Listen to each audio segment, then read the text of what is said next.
Streetwear, where tonight we are really delving into drugs. So abuse, stigmatization, victimization, addiction, recreation, all of that, getting into it. We've got at the table for you Charlie, Flex, Melissa, Jason, and Sean. So between all of us, you're gonna get a doozy. We have 3 parts to this episode. You're gonna stay tuned by liking this video and subscribing, of course, hitting that bell, and liking all of our social accounts. So we look forward to seeing you at the table. So I was thinking about our drug stories because all of you must have them. Also, shout out Flex for this idea. And I was thinking about mine because there are myriad. And I'm thinking to several years ago when post-arrest, post being an adult, so it was on my record. I had to do LOL community service in Washington Square Park. And I wore all camo because I really thought that someone would recognize me. Like, why would they? I went to school, exactly, like no one's gonna walk by, right? I had a low hat and like, I was really doing the most. And I had to rake the pavement in the middle of fall. It was just so stupid. Okay. But anyway, so I did that. Of course, 3 people that went to our high school walked past me and said, "Oh my God, Vicky? Oh my God, what? Are you doing community service?" And I was like, how is this happening? And then we weren't really, it was such an interesting experience. Has anybody done community service like for this sort of reason? No. Okay, so what an interesting world. And no one actually watches over what you're doing. And you know, Washington Square Park is like large and like you can kind of get lost and it's weird. And there was maybe like 10 to 12 of us all doing weird raking. And they told us that we could inevitably leave early, but we had to stay until at least noon. So I ended up seeing like the stereotypical group of people that kind of look ragtag and they always have like a mangy dog and like maybe there are needles around. And I was like, what's good? So I was like, I'm gonna go over there and talk to these Johns and see like what's good. So I like did a light saunter over and I was like, you know, yeah, how'd you get here? And the one girl, she said, "Oh, well, we rode the rails here." And she explained that she had dated a guy in California. He presented her with some pills after she had surgery. She got addicted to Oxy, recognized her addiction, went to a clinic, was put on methadone, met a new guy who was like, okay, we need to go around to different states. And they went on the like nighttime trains. And there are certain cars where there are addicts and other sorts of drug abusers, I guess. And they are all strapped and have like mad weaponry, like knives and things. Like, you're not going in their car. And I was like, I'm like wrapped. I'm sitting down. There are needles about, but I'm sitting. And I'm like, this is crazy, but also, whoa, this story is fascinating. And the dog is there just chilling. Whoops. And she's like, so inevitably we're here in New York. I'm always gonna be addicted, I think. I don't know any other sort of life. And unfortunately, people look at me and no one even speaks to me. So she thanked me for talking to her. And then offered me like a piece of their pizza. And I was like thinking, oh, this is so unfortunate. I never would have thought this like stereotypical scene, you know, before, because I don't know anybody that has any sort of prescription life. I don't know people that have abused opioids. I really rarely take them myself. If I've had surgery, I just really take as much antibiotics as I have to and that's it. So that's probably the closest or the thing I think of when I think of what's going on now.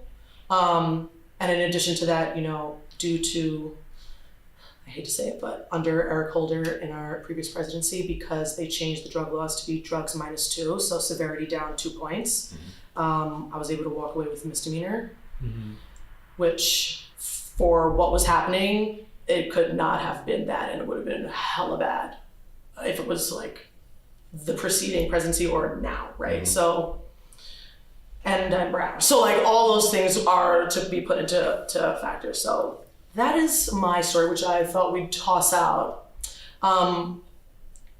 Jason, would you like to express a story? Responding to that or my own No, story? your own story. Well, I'll tell a story. When I was in high school and I had just moved to Houston from a smaller town in Texas, I heard that people my age were going to these things called raves, and they were in like 2000. Okay. I was 16, and I was a very lonely gay kid, very awkward, closeted, and I somehow convinced my parents that this was like an okay thing for them to let me do. I don't know.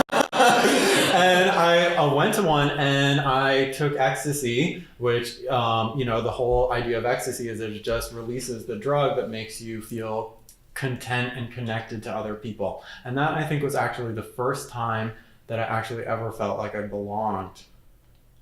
Maybe ever. I felt like everybody was there. We're all on the same drug. They're all dancing with you. It's this crazy environment. I mean, with the music blasting. And I just fell in love. And actually, the first time I ever told anybody that I was gay was when I was on ecstasy at a rave. I told this girl, I was like, I'm gay. And immediately I was just like, the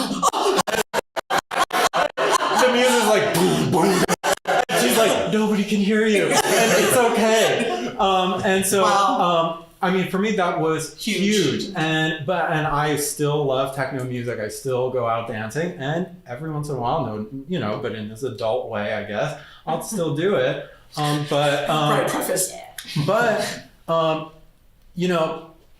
Drugs can be a window, I guess, but they maybe are more of like glasses that you put on. And I'm not sure if that belonging and that connection that I felt with the world could only be sustained through drugs. And that now that I'm older and I've had some experiences of, let's say, love and loss, and having to, just be in my 30s and kind of renegotiate some of my ideals, that just the idea that these drugs are just a window into a new universe of knowing, which even weed is like that, right? It makes the sunset so great or something. That actually needs to be examined. That if you want to move forward in your life, you may have to look for a kind of contentment that you really can't find from a thing that you take in.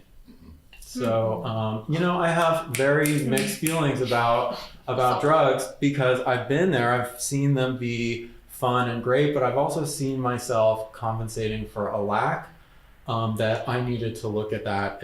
And that's kind of where I am right now. Like, I need to look at kind of just where how I can be content with, beyond reaching out, beyond reaching out for something from yourself, something that's going to take the edge off, or something that's going to transform me. That the transformation has to be, at a certain point, much deeper than a drug can offer. Do you feel like the drug gave you access to that though? Like it opened the door to be like, oh wow, like I can feel that now, I can see that now, or I can... For sure, absolutely. However, it's it's easy to just attach the feeling to that. And when things aren't working out, to try to go back to that. And that's where I think maybe the problem is, even with something as low level as alcohol, but also as marijuana, that's just like, it's a social thing, but a lot of people smoke by themselves. I smoke by myself, and that I sometimes wonder if it's a way of reaching out for a connection when it's not there, and then there's maybe a little sadness in that, if you become a habitual user, for sure. I'm wondering though, like how, because as you were saying that, it made me think, in like my history with drugs, like recreational drugs, like as close to non-existent as, like I never was into it. Who smoked? I did, yeah, but I guess like maybe my basis of saying like I was never into it is maybe because of the people around me that were into like so much more and like heavier stuff. So yeah, like I'd smoke here and there, but I was never really like the one to initiate or to like inquire about it. I was just kind of like, if you had it, fine, and that was it. But what you were saying, Jason, as far as like being something that almost like it feels like you have like these glasses on and you're not like seeing things as they are. I was on a very heavy duty anxiety medication for the last few years of college, like up till I was 25. And this may be like apples and oranges in a way, but what you said about almost like living in this like distorted reality, like that's how I felt about that medication. I had like a huge issue going on it, but I needed it. I had like everyone pushing it on me. And I remember the therapist that I was seeing at the time was like, look, this doesn't have to be your everyday life. Like, you need this now. This is something that can get you over this hump. During this time, you can start to think about things more clearly or in a different way. And then we'll talk about weaning you off. But this is not, you know, the rest of your life. Your therapist said that you talk about weaning off. Right. Like initially, because I was so bugged out about it. But now, like in hindsight, like years later, like I needed that so badly. I would have never gotten to the place that I am now without it. But it made me think, based off what you said, that like it almost created this like reality that like I didn't even really feel like myself a lot of the time. And I remember seeing things and feeling things and reacting different than I was like used to. And so, you know, even drugs like that aren't like party drugs or recreational drugs, like they create this opioid. different world. And I was like learning to function in this new world, and it was like super, super weird. Did she had given you enough for a certain amount of time? Like month by month, or like what was it like? It was something that I like took every day, and I had to like work up to like a certain dosage, and then I was there for like years, like 4 or 5 years. And then after a while I felt like I was in this place where I was like, I feel like I can come off this now. And she was like, yeah, I feel like you can. And then I had to taper off of it, which was like a whole anxiety provoking experience in and of itself. And then like I've been good ever since. So how long have you not been on anxiety? 4 years. Okay. Yeah. Yeah. Go ahead, girl. So actually what you were saying about apples and oranges, it actually made me think that Literally. maybe they're not so apples and oranges. Both, whether you do it for yourself or whether you do it as a kind of, in a system that's already legal, that there may be a similar kind of addressing of problems. There could be, with recreation, you can just have fun, ideally or, possibly. But then maybe this is where legalization becomes such weird territory, because there are a whole bunch of mood-altering substances. Some of them are prescribed, some of them are forbidden, and of course there's the whole uneven treatment of people in this system, in the criminal justice system, of course, by race and class lines, but maybe not so different in the medical system as well, because we all know that different populations are not only have to pay differently for things, but they also are treated differently. Yeah. And so I just thought, maybe the apples and the oranges are just really one part big fruit bowl of like pharmacological legislation that we're all subject to, and we have different, relationships to. Yeah. Speaking of pharmacological. Well, have you seen like in people that you've worked with, like any kind of abuse from something that is prescribed? Yeah, both. I've seen abuse all across the spectrum. I think I was actually talking to my roommate about this. She's also a nurse, and we were discussing this. We've talked about a lot of different things related to drugs and our patients. And there's kind of this well-known idea within the medical professions that, especially if you're working in hospitals, you see a lot of these sort of frequent flyers, these people that come back time after time, and they're either dealing with the same drug addiction or the same alcohol abuse or their illness, which is a direct result of their abuse and use of substances. And I kind of brought up a really controversial thing to her, which she's like hard to shock. So it's like to see this look on her face when I said this, I was like, gotcha. But I was like, if people want to abuse drugs and like throw their lives away, why do we fight them on it? And like having the overdose like, reversal drug. why don't we let them? And the bigger question there, I think, is like, how many of those people are so sick that they're beyond salvation, or they don't want to be saved? And how many of those people are really grappling with an addiction they don't want? And I've seen both. And I've seen the people where I'm like, guys, why don't we let him? Like, we bring him in, we detox him because he was found on the side of the street. Someone brought him in against his will. He's here again for like the 20th time. You know, we detox him and then he's pissed at all of us. He's throwing punches. He's spitting at the nurses. We put him back out on the street when he's better. And then he does the same thing again. And like, he's told us that's the life he wants. So why are we trying to fix it? Right. And I get really riled up about it because I see it so often. And then on top of just going against what somebody wants for themselves, whether they're mentally ill or not, that's kind of a separate part of the discussion. But then there's also the fact that it's oftentimes in the homeless populations and it's taxpayer money that's dumping millions into saving these people. Yeah. I mean, an overnight stay in the ICU one night is several $1,000s, and that's not counting like the ambulance that brought you there, Right, and all the food and all the medications and all of this money that's just being poured into people who say they don't. So somebody like that, like what do you think should happen or nothing? The professional and the caregiver part of me does my duty. Like I go in there, I treat them like family. I take great pride in how I relate to patients, like no matter their background. Like that's one of my favorite parts of my job is I love just meeting people where they're at and working with them there. From a medical standpoint, it's kind of like, you know, they'll vent to me, like, why are they forcing all this shit on me that I don't want? Like, why are they forcing all these, you know, detox drugs down my throat? And why are they giving me this IV? Like, they rip things out. They're like, I don't want any of this. And that part of me is like, I get it, but like, we're here to do our job. And until you sign out AMA, like, this is what we have to do. And so it's like, it's a very torn issue for me. Like your professional and your personal thoughts. Like I want to let them be like, yeah, go about your life, like do your life. Because we also live in a society that's super victimizing. If we are of healthy mind, body, and spirit, so at our own discretion, we are now passing judgment on who else is a victim or who is perceived as a victim, right? And like maybe a homeless Joe is like, I'm not a victim. You don't know all the stories that led me to this point, and this is my choice.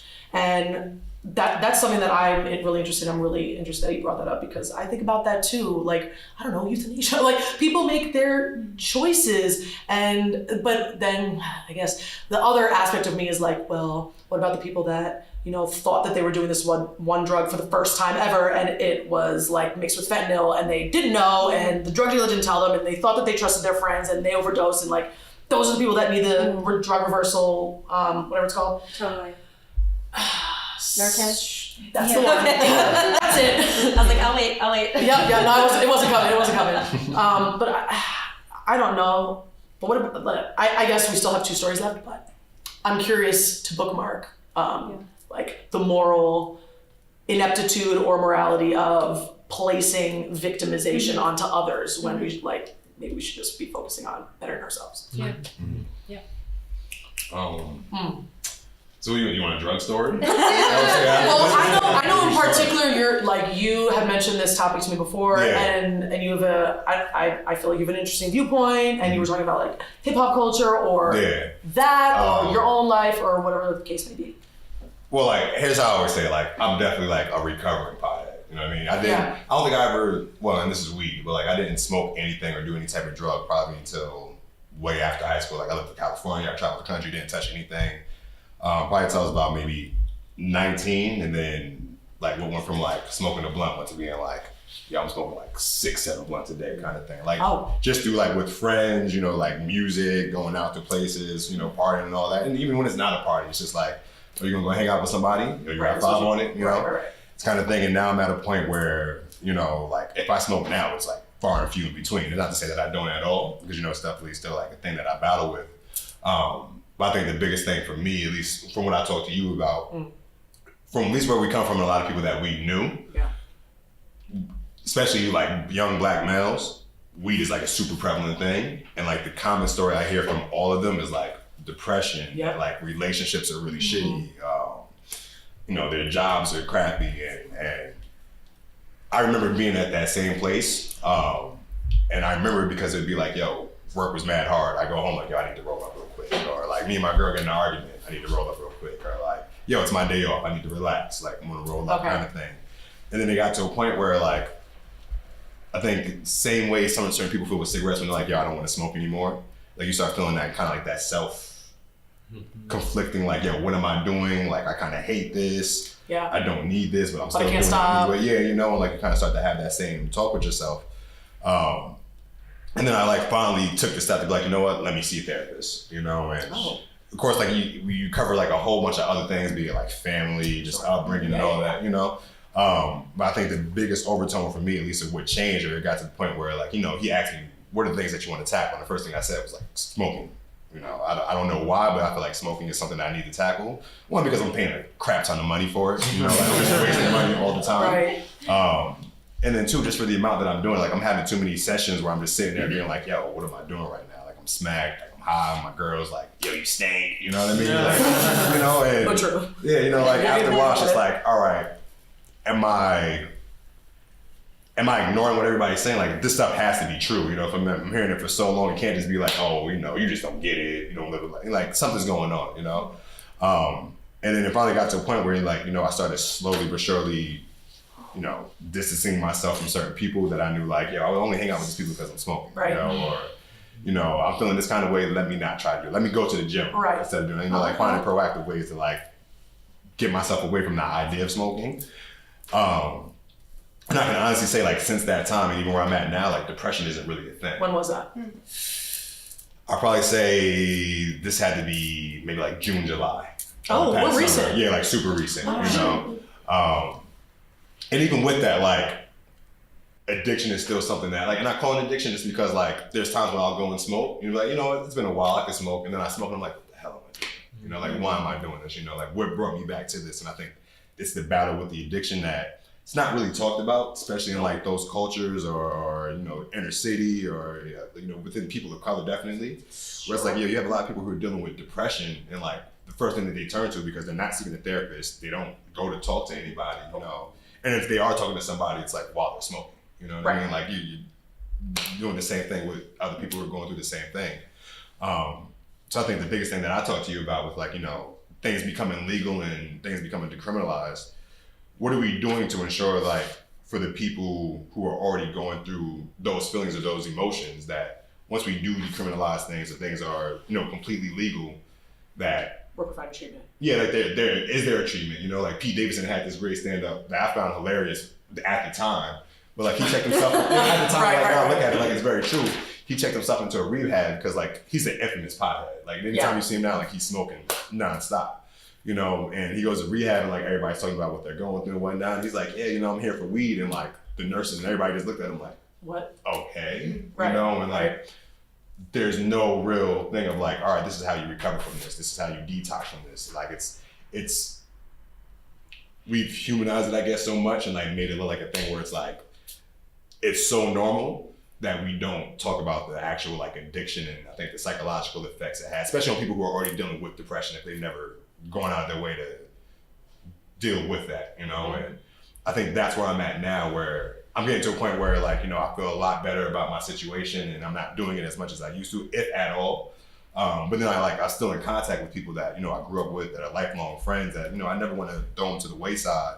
But like, you know, they're like, oh, my relationship sucks. Or like, yo, this is pissing me off. My job situation sucks. And like, they're draining all your energy. Yeah, like they're draining all my energy. And it's like, every time I see you and I talk to you about this, like you're blown out of your mind, you know, like you're smacked, you know what I mean? And because I remember what it was like to be in that situation, it's hard for me to be like, yo, it's because you're smoking. You know, like there's definitely a lot of things that go into it outside of that. But I feel like that's the biggest thing that's not talked about whatsoever. It's just like addiction, like regardless if it's weed, regardless if it's coke, regardless of like whatever the drug is, it's the idea. Yeah, it's just the overuse, and you can drink too much water and die. You know what I mean? Like it's just. Well, I have a question then though, because like there are some people in some states, you know, that are prescribed or given a card and can buy weed because they're depressed and they have maybe similar issues. So it's almost like, do you feel like maybe it's just like a certain point, or did you feel that for yourself? Like, okay, wow, this is now in excess and like now I have a problem versus being something that like helps take the edge off or well, I think helps for me, you. like the biggest difference, at least from that is,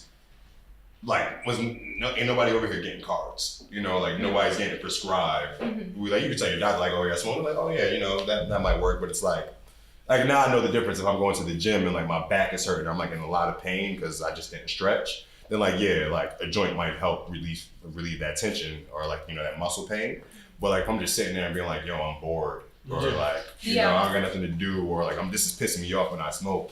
You know, it's kind of like. Is that how you saying, felt like it was too much or becoming a problem for you? Yeah, because it got to a point where it was like literally anything that made me feel some kind of way other than just being content was like, yo. Because then you're not working through it. You're just like going to something. Exactly. Yeah. And it's just like you said, you know, like at what point do you realize that you're abusing it in order for you not to face the reality? You know, like even like what you talk about like with the whole nomad thing, it's like it's not sustainable. You know what I mean? Like it's not going to fix. Which I learned is like I've been doing this for 10 years and it has not fixed how I felt. You know, like it helped me get by, but at what point do I really step up to the plate and be like, all right, I'm still mad. Like I'm still upset. I'm still doing the same. I'm still reverting back to the same thing. I'm still spending the same amount of money. Like my girl still thinks I stink when I smoke. You know what I mean? Like, what am I actually doing?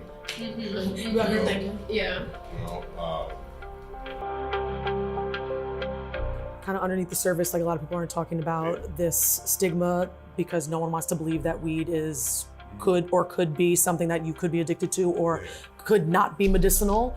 And the truth of the matter is there isn't a huge repertoire of policies and papers and white papers that are written on marijuana linkages to a lot of things as there are with alcohol, right? Even though, you know, I go to the doctor and they always ask like, do you smoke? And I'm always like, no, I've never like done anything. I would never do anything like that because it's still like a stigma of, you know, being one person of color and, you know, using something that is deemed, you know, illegal in some states. The thing about pot is that it goes with everything. You want to go to the movies, you smoke pot. You want to like go to the beach, you go smoke pot. And like, and it's like a perfect, it's a